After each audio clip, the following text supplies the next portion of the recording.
Hello friends, సాహితీ అభిమానులకు స్వాగతం. సీతారామ శాస్త్రి గారు సినీ పరిశ్రమకు రాకముందే ఒక కవిత రాసుకున్నారు.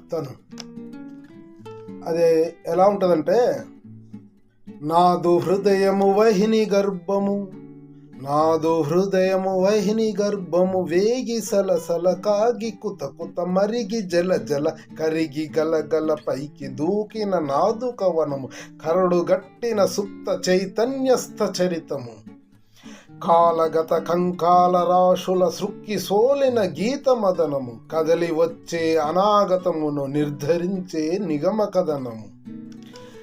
నేను శాసిస్తాను కవితని, నేను శాసిస్తాను కవితని, భావి కోకిల గొంతు నొక్కిన కొక్కిరాయిల వెక్కిరింతల చిక్కి చిక్కిన వసంతానికి నేను వినిపిస్తాను పాటని,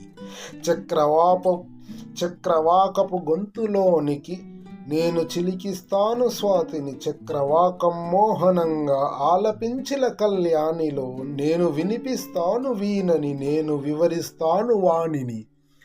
సో ఫ్రెండ్స్, సీతారామ శాస్త్రి గారి సాహిత్యం ఇలా ఉంటుంది.